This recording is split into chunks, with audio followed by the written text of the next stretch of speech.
Welcome to the Expert Edge. This is the show where we bring on experts in their fields of health and wellness practice to hear their stories and learn what they see working in the field of diabetes reversal and prevention. So I'm happy to introduce today's guest, Dr. Lisa Doggett. Welcome. Yes, thank you so much for having me. Dr. Doggett is a family and lifestyle medicine physician and writer who's based in Austin, Texas. Her award-winning new memoir, Up the Down Escalator, Medicine, Motherhood, and Multiple Sclerosis, talks about her transformation from doctor to patient. And we're going to hear a little bit more about that story. She has been very active with the National MS Society. She's a regular cyclist of the Texas MS 150 bike ride. And she recently joined the University of Texas Health Austin MS and Neuroimmunology Center. And she does lifestyle coaching there to support other people with neurological disorders like hers. She lives with her husband, Don, who's a hospital-based pediatrician, and their two teenage daughters near downtown Austin. And I'm just so happy to have you here with us today. And I want to hear a little bit of your backstory, but I bet some people have a question that I just want to address before we dive into that. And that is, why are we talking about multiple sclerosis when this is about diabetes reversal? Well, I'll tell you why, just to get you started. And that's because diabetes, as it progresses, often turns into what can be called diabetes type 3, which is Alzheimer's, cognitive declines, issues with the nervous system. And so we're going to be hearing some things today from Dr. Doggett that's going to help us maintain the health of our nervous system. Doesn't matter what kind of challenges you might be facing or wanting to prevent. So tell us a little bit, Dr. Doggett, how did you get started with your interest in this intersection of lifestyle, like you're doing lifestyle coaching now, and health? And obviously you're a physician, but like, where did all of this start? Well, I got a real shocking diagnosis back in 2009 when I first developed dizziness, then started to have visual changes, taste changes, didn't know what was going on. Ultimately was diagnosed with multiple sclerosis and was stunned. I was a very healthy person. I was a doctor. I saw people with chronic diseases a lot, but I didn't ever expect to get one myself because I did all the right things, or so I thought. And so when the dust settled after that very challenging time after my diagnosis, I started to realize, one chronic disease is more than enough. And I wanted to do everything I could to not only take care of myself from a neurologic standpoint and preventing further deterioration from MS, but I also really wanted to avoid having any other chronic conditions. And as I've learned more about MS, I've realized diabetes is actually more common in people with MS, as are a lot of other chronic conditions, including heart disease. And so I've learned that I want to take care of myself better by really emphasizing all of the lifestyle habits that are important, but also trying to impart that into for my patients so that they understand the importance of lifestyle. Well, that's really interesting. So as you had to deal with personal challenges, you were like, what are all the things we can do with lifestyle to keep this from progressing, as well as keep me from getting some other chronic disease? And it's so interesting that that people with some of these neurological problems are also at higher risk for diabetes. So there might be some of you that are dealing with some of these other chronic illnesses and have found that your A1Cs are starting to go up, or you're developing pre-diabetes, or maybe even full-blown diabetes. So I think what Dr. Doggett's going to be sharing with us here today is going to be super relevant for you. And you will want to share this with friends or family that you know are also going to be helped by what we share today. So as we look at this journey that you had as a physician, what kind of advice would you give someone who maybe is facing a new diagnosis of multiple sclerosis or some other chronic condition? Many chronic conditions exist in the world today. Yes, I've learned a lot over my time with MS, a lot of which I did not know as a physician when I was just providing care to people with lots of chronic conditions. You learn a lot when you go through it yourself. But yes, I have a lot of different tips. I'll give you three. One is, just pause if you get a new diagnosis. It's probably not the end of the world. It's unlikely to be as bad as it seems initially. So, just kind of realize that things often will get better. Number two, you want to rally your support circle. I found that reaching out to others within my support circle, first those really close to me and sharing my diagnosis and how I was feeling with it and helping, getting their help processing it was really important. And then, asking for help was part of that reaching out to my support circle. I was raising two kids. My daughters were 2 and 4 at the time of my diagnosis, and it was completely overwhelming. I was also running a clinic for people without insurance, and it was a really tough job. So I wasn't used to asking for help, but I learned that it was really important to do so. And I got people to help me, in the evenings with my kids. I'd have friends come over and we'd make dinner together and help get their help putting the kids to bed. When I was going through IV infusions of steroid therapy early after my diagnosis, I had friends bringing dinner, and that was just incredibly helpful for me, not just, in terms of not having to worry about dinner, but emotionally knowing that I had that support. And then the third tip I would give people who are dealing with a new diagnosis is after things kind of settle down, it's important to, think about your priorities, but also to set a goal. And that goal may have nothing to do with your diagnosis, but I think it's really important just to have something to kind of get up for every day and to be working towards. And for me, that goal was for many years finishing my memoir, Up the Down Escalator, which was published last August. But also it's been different goals over time. So this year was writing the MS 150, which was actually a 160-mile bike ride from Austin to College Station with my mom, who's in her 70s. And we rode that bike ride together and finished at the end of April. Oh, that's amazing. And I love how you bring that out. I think having life purpose is Yeah. so important as kind of a basis for any of the other things we decide we're going to do with our lives. For some people, it's being there for their kids' graduation or wedding or grandchildren, but something, you have to have that deep purpose, a real desire to stay involved in life in a meaningful way. And so I love how you found Right. some great ways to do that. So I'm going to ask, now that you've gotten your memoir written and you did your bike ride, what's your next motivator, big purpose going forward? Well, as you mentioned in my introduction, I just joined the UT Health Multiple Sclerosis and Neuroimmunology Center. And I have a brand new role. We've never had this position before. And it's really exciting to be a lifestyle medicine physician, providing support to people with neurologic diseases. As someone that has to go through that too. And it's really exciting that having MS is almost like a job enhancer. It's like a positive thing for my job. I never thought that would be the case, but my patients know that I have MS. I share that. It's often really helpful that we can relate to what the other person is going through.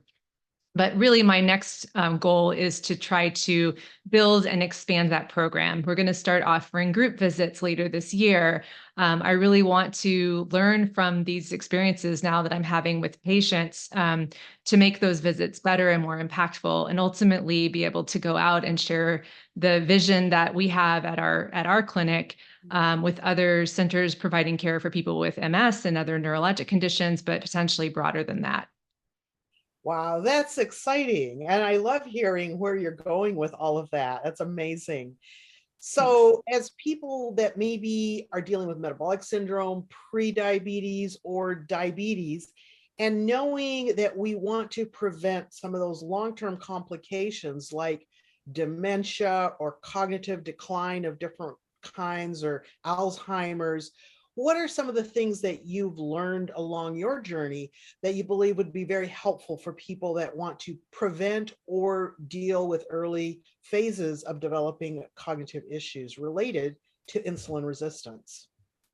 Well, I think the good news for people with diabetes and other chronic conditions is that the things you can do to help with diabetes also help with MS and heart disease and all, kidney disease, all these other chronic conditions, really it all comes back to the same things, which are what at the American College of Lifestyle Medicine describes as the 6 pillars of lifestyle health. Those include diet, and we really focus on a whole food, plant-based diet, which we can talk more about. Activity, exercise, really making sure that you are moving and not sitting all day, but being active on a daily basis. Getting quality and sufficient sleep is critical. And I don't think I knew enough about that until I started training as a lifestyle medicine physician, how critical sleep is. In terms of diabetes, it actually helps control blood sugars better, helps reduce the risk of diabetes if you're getting sufficient and quality sleep. So that's one of the 6 pillars. The others are avoidance of unhealthy substances. So making sure you're not drinking in excess, that you're avoiding smoking, other substances like illegal drugs. And then, of course, stress management. That's a really critical one that I think all of us struggle with. And the final pillar of lifestyle medicine is connection with others. And so as I was talking about with my support circle, having those connections is so important.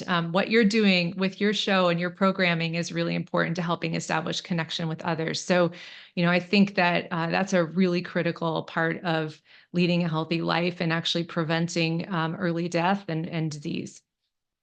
I love that. And those 6 pillars are so important for anyone, actually, whether you're healthy, whether you feel Right. like you have health challenges.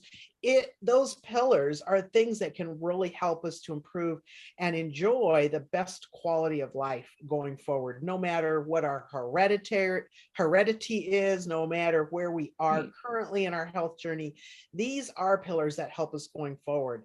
And I'd like to dive a little bit more into having you share, before we get into details of one of the pillars, what were some of the ways in which you started to educate yourself around these things? Like, what are resources that people might want to look at in terms of books or internet resources or so on?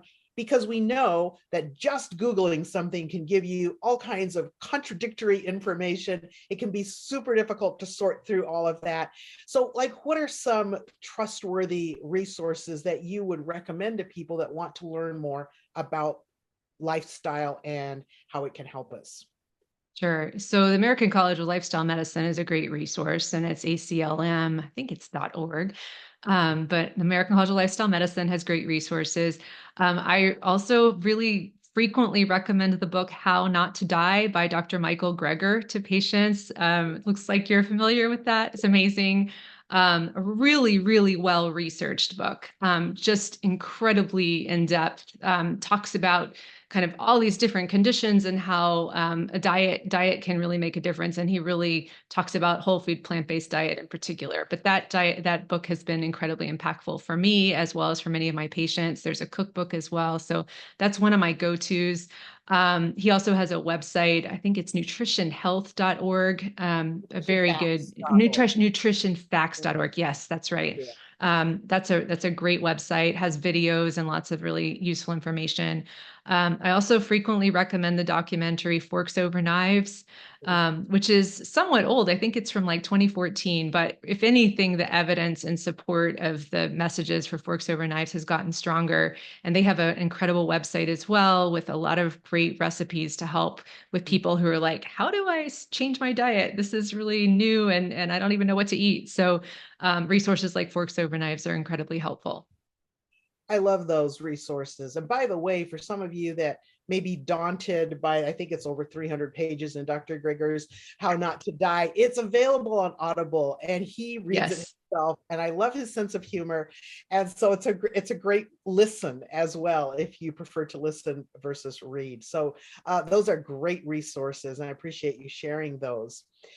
And as we talk a little bit more about this nutritional piece, what is it about this whole food, plant-based approach to nutrition that you think is so helpful in supporting long-term optimal health? And maybe just for those that may not be sure what this is, let's also talk about how it's defined. Sure. So a whole food plant-based diet really talks about 2 things. The first part is whole food. So whole food means not ultra processed. Processing is where we add lots of chemicals and preservatives, usually to extend the shelf life or to make something, more something that we're going to want to keep eating. And a lot of times the food industry actually adds things to make us keep eating, and so that we want more and more and more. And unfortunately, that can lead to a lot of problems, including obesity. So whole food is eating the food in its original form, like an apple versus applesauce versus apple juice. Apple juice is ultra processed. Applesauce is somewhere in the middle. The apple is the whole food. And you really want to try to get plant-based food in that original form as much as possible. The second part of it, plant-based, is important too, and that means that it's food coming from plants, so not from animals. And it's really important that that plant-based part is important because we know that fiber is exclusively found in plants, whereas cholesterol is exclusively found in animal products. And so a whole food plant-based diet is, for many people, very different than the traditional American diet. And it can be a big change if you're used to the more traditional diet, but it's also linked with so many health benefits, including lower rates of diabetes, improved treatment or improved control of diabetes if you already have diabetes, reduction of blood pressure, reduction of cholesterol, lower rates of heart disease, lower rates of cancer. So many different links between whole food plant-based diet and reduced risk of chronic conditions, cancer, as well as improving longevity when you adopt that diet. Those sound like a lot of good reasons to really look into that approach to nutrition. And I believe that it doesn't matter where you might be today, just starting to put more plants on your plate is going to give you health benefits. Even if Right. you haven't gone to the only whole food plant-based approach, just getting more plants on your plate is going to be an improvement that will give you health benefits. So I Right. always encourage people to really explore moving that direction so that they can enjoy that, because I do think a whole food plant-based diet is so critical if you are really interested in your long-term health. Right. And Agree. long-term health is more than just bringing your, some of your numbers down, because there are other approaches that will bring numbers down, right? But Right. they do not have the same long-term positive effects. So I always like to Right. really help people see that moving that direction at whatever speed works for you is going to be super helpful to you. But why do you think that this approach helps us to have less cognitive issues over the lifespan? What is it about that improves our brain health? Well, I think some of that's really not well known, but we do know that, phytonutrients, which are nutrients from plants, as well as antioxidants in plants, which help reduce free radicals and potentially the risk of cancer and damage to our cells. Um, those components of that plant-based diet are really important. We also know that gut health is really dependent on having lots of plants and high fiber diet. Whereas animal products just don't allow us to have a healthy gut. And we're learning more and more about the connection between that healthy intestinal system and all sorts of chronic conditions, including multiple sclerosis. So it is really, really important for a variety of reasons, but there's still a lot of unknowns. However, it is very clear, and if you start looking at the evidence and the research, it's very, very clear that that whole food plant-based diet is very helpful in terms of preventing and reversing chronic conditions. Yes, I totally agree. And I think that the anti-inflammatory effects Right. of this kind of a diet just impact everything else in our body. And I love that you brought in that little piece about the importance of keeping our gut microbes happy and how well a whole food plant-based approach does that. In Right. fact, I think it was just yesterday I came across this article of people that have a kind of a rare disorder, but it's called the autobrewery syndrome, where their gut Mm. actually, their microbes are creating so much alcohol that it raises their blood alcohol into illegal levels, even when Oh, they haven't wow. drunk anything. And in the article, it talked about how this can happen after people had multiple courses of antibiotics that had so changed the microbiome that now it was mostly like yeast in the gut and these other kinds of microbes that are really great at fermenting carbohydrates into alcohol. Wow. And it was creating serious problems for these people.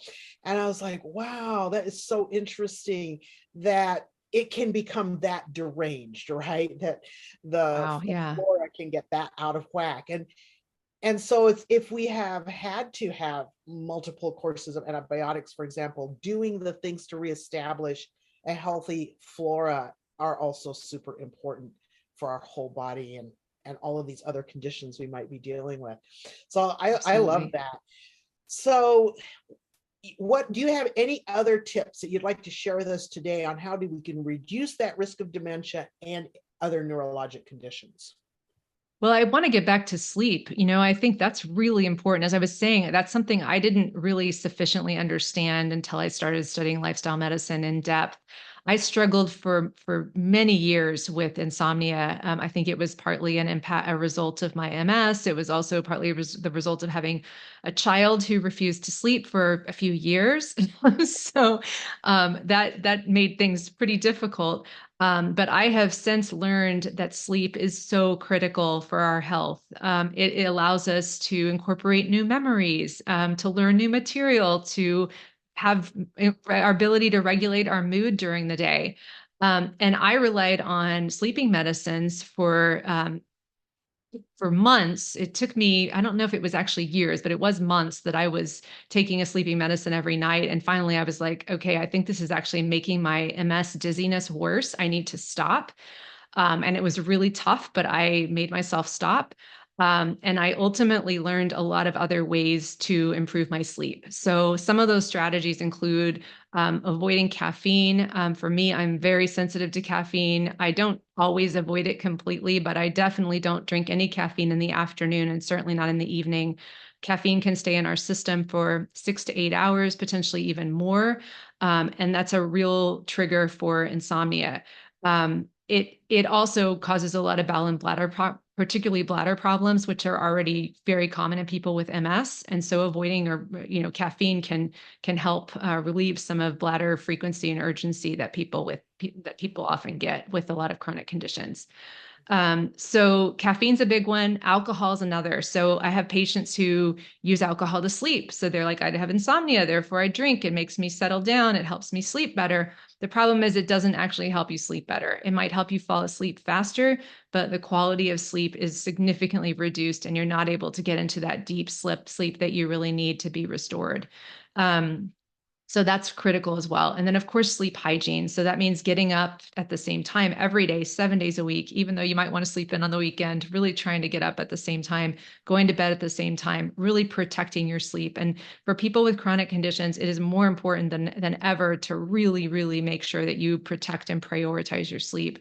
And try, if you can, work with your doctor to reduce the use of sleeping pills because they also inhibit our ability to get a truly restorative natural sleep that's protective against chronic conditions. So good. And it's something that I see often in my clients that come to me to deal with their diabetes or pre-diabetes. Their circadian rhythms are very off. They're going to bed Yeah. super late. They're having a lot of sleep deprivation. Maybe they're doing elder care. It's like I've done over 15 years of elder care at this point, and I know what an negative impact that can have on our sleep Right, and right. how important it is for us to actually prioritize that when other people are depending on us for care. And many people in my community are kind of in that stage of life where often we have elder parents that we're taking care of. And it can be easy to set our needs aside and say, well, for right now, I'm just going to have to do this because this is what the care requires. But that's not actually necessarily true. And everything we can do to preserve, like you say, to guard our sleep and have regular sleep hours is so, so important. Right. I've been listening to a book that's all about some of the latest research on sleep. And it was fascinating to me as you brought up caffeine, that in that book, it was actually mentioning the fact that even though the stimulant effects of caffeine seem to wear off over the day, that even one cup of coffee in the morning did affect the sleep cycles during the night. It might not keep you awake, like you might fall asleep without any problem, but the Yeah. actual restorative sleep cycles that you need during the night would be disturbed. So, yeah, I think a lot of people don't realize what a big impact even some of those simple things that nobody gives a second thought about in our society can be actually a negative for you getting what you need to Right. support your body. Well, I Right. just really Absolutely. love, yeah. Go ahead. You were going to say something. No, I was just going to say, I think that it is one of those things that it has so many, you get into these cycles where you're, maybe not sleeping well. So you're drinking more caffeine and then that's the only way to stay awake. And then you're having to take a sleeping pill or drink alcohol because you're not able to settle down from the caffeine. And it's just this vicious cycle. But I think that if you can break that cycle, it's important. And I just wanted to add one thing that helped me tremendously with breaking that cycle for myself was learning to do mindfulness-based meditation. And so I took a class on mindfulness-based stress reduction, MBSR meditation. It's an 8-week program. It's offered all over the country, incredibly beneficial for prevention of, actually for help with things like anxiety, pain, depression. And for me, it helped tremendously with both my MS symptoms as well as sleep. And so now I do a short meditation every night before bed. I also do one in the morning when I wake up, and it has helped to reduce my MS dizziness and helped me sleep. As well as when I wake up in the middle of the night, just randomly, I can turn to that mindfulness meditation as a tool to get back to sleep. And just out of curiosity, is this where you are like paying attention to like maybe your how you're breathing or whatever? We're talking about using your mind to think about Right. what you're sensing, what you're okay. We're not talking about like an emptying your mind sort of meditation. We're talking about Absolutely. Yeah. So I was opposed to meditation for many years. I was like, I can't meditate. I don't know how to stop my mind from thinking all the time. My mind's going a million miles an hour. And actually, I learned that that's okay. Your mind is supposed to wander. Mindfulness is about trying to be present in the moment. And it often involves really focusing on your breath, not taking deep breaths, not trying to control your breath, but just being present and aware of your breathing. Or you can have another kind of anchor. We call the breath an anchor, but your anchor could be something else like sound, even. But when your mind starts to wander, which it's supposed to do, you just bring it back. You notice it wanders. That's actually a mindful moment. You've caught your mind wandering, and you want to then bring it back to that present moment, that anchor, or that breath, and just gently tell yourself, okay, my mind has wandered. I'm going back to my breath. That was a thought. I'm going back to my breath. And it's incredibly helpful to have that tool to reduce stress as well as just to be more present. And for me, it's been really helpful with my symptoms. oh, and something that I know often is helpful to people in this aspect is like as a Christian, I like to take like a verse, one of God's promises for support, for not leaving us alone, for all those things that help us fight anxiety, and just actually thinking about what does this mean and engaging my mind on it, but in a focused way, so that we're just like really feeling what is this that God is wanting to say to me through this verse. And using our mind in that way can be so helpful in controlling stress and anxiety. So I appreciate you sharing that. I also want to let people know that in the link right below this video, you're going to find a link to Dr. Doggett's free gift. Do you have just a minute to tell us a little bit of what people will find when they click on that link? Yes. So I have a newsletter that I send out every month or two, and it's really fun. I don't share the email addresses with anybody. There's no advertising. It's totally free. But if you join my newsletter list, then you'll get a downloadable copy of my tips for living well, both with MS as well as without MS, because a lot of the things are both helpful for people with chronic conditions, a variety of chronic conditions, as well as people that are healthy, to help them stay that way. So I hope you enjoy that link, and Oh, I hope you'll sign up for the newsletter. Yeah, I appreciate you sharing that with us. That's a great way for you to stay in contact with Dr. Doggett and the work that she's doing there at University of Texas as well, because I'm sure she'll be talking about some of the things they develop or are working on there. And so I just want to say thank you so much for being with us here today, Dr. Doggett. This has been super valuable. I know that people are going to be blessed by learning and applying some of the things that you've shared with us today. So all of you that are listening, remember, health is wealth, and it comes by choice, not by chance. Thank you for being with us here today.